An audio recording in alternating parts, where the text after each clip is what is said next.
Hey, what's good, everybody? Welcome to Tim Talks. Today we're going to talk about this gentleman, Paul Walsh. I believe that's how you pronounce his name. He's a man from Canada. He was married. He had 7 children, and he decided to leave his wife, leave his family, leave his career, and live out the rest of his life as a 6-year-old girl. So from what I understand from reading it, he began, while married, cross-dressing, which put a big rift between him and his wife. And I read somewhere that his wife basically gave him the ultimatum to either cut that crap out or get out. Well, he decided that life was too stressful for him, being a father of 7 and being a husband and a full-time career as a mechanic. And adulting was too much for him. So he decided that he was going to live out the rest of his life as a 6-year-old girl. So he left the house, began adopting childlike behaviors, wearing ponytails, pigtails in his hair, wearing girls' dresses, playing with girls' toys, and stuff like that. His wife had to face massive financial strain because she's now a single mother of 7 kids, plus the humiliation, the shame, and everything. He changed his name to Stefanki Walsh, and as I said, he lived as a 6-year-old girl. It gets even a little crazier than that, because from what I understand, he finds an elderly couple who take him in,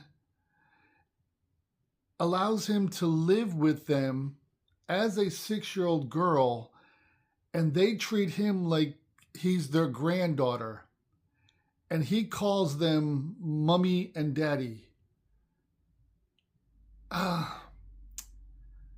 Yeah, I know what you're thinking, that's the end of the story, right? Is that it? No, there's more.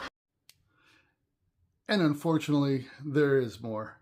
This 6-year-old girl wrote a book. I do not endorse this book. I am not recommending this book in any way, shape, or form. Full stop. But anyway, he wrote a book. She, he, whatever. It's called Holding On by a Thread. This is Amazon's description of this book. Get this. Holding On by a Thread is a poignant memoir that lays bare the profound challenges and heart-rending consequences of transitioning from male to female. Set against the backdrop of a bustling city, it chronicles the journey of the Walsh family, particularly Paul, who becomes Stefanki. As Stefanki grapples with her identity, readers are immersed in her experiences of isolation, lost love, and the relentless struggles she faces in her new life as a woman. As a woman, she's a 6-year-old girl. But anyway, let's continue. Through the lens of Stefanki, this autobiography offers an unflinching exploration of mental illness. Let's highlight that, underline that. Homelessness and incarceration, painting a vivid picture of the systemic failures and societal prejudices that marginalize transgender individuals. Holding On by a Thread is a testament to human resilience, shedding light on the importance of inclusivity, and the strength of the human spirit in the face of adversity. Okay. First, let me just say, when looking at this story, first and foremost, I looked through it through the lens of a man. And as a man, as a father, as a grandfather, this man is a completely selfish, worthless waste of oxygen, as far as I'm concerned. Left his wife and his 7 kids so that he can live the selfish life of a 6-year-old girl because adulting was too hard for him. Grow up, buttercup. Suck it up. For real. Life's freaking hard. But it was too hard for him, so he decided to try to live a life where he's completely dependent on somebody else because he got tired of other people depending on him.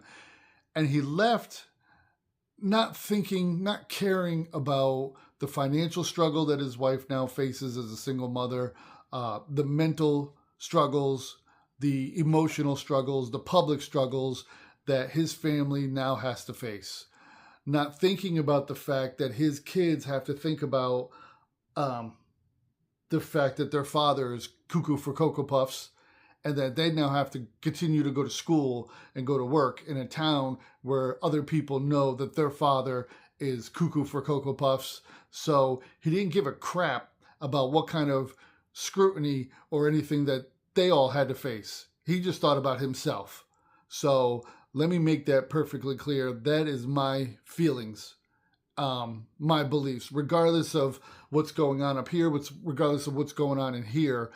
You had 8 people that were relying on you and depending on you, and you walked out on them in a very, very selfish manner. So that's that.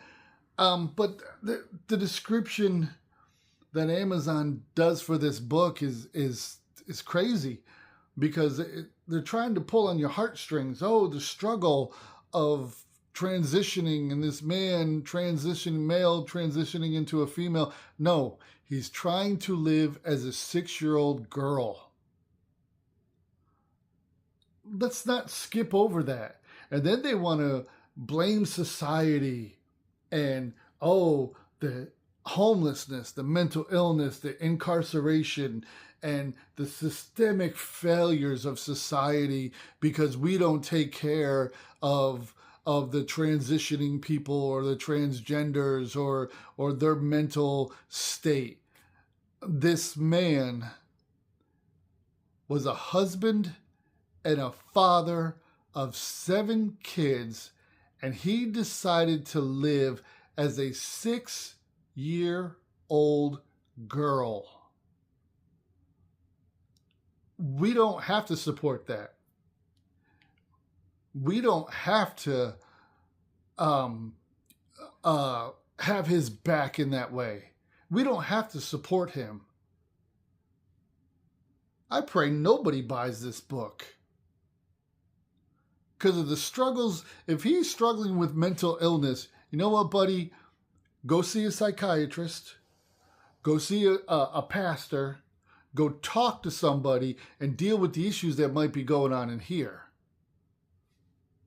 Don't write it out in a book where you're blaming society and everybody else because you can't handle being a man and you want to be a 6-year-old girl. And this book, Amazon should pull this book, and this book should be burned because they're trying, as I said, to talk about, there's so much negativity and so much against people transitioning from one gender to the next. No, the whole point is this man is trying to transition from a husband, a father, a man, not just to a woman, but to a 6-year-old girl.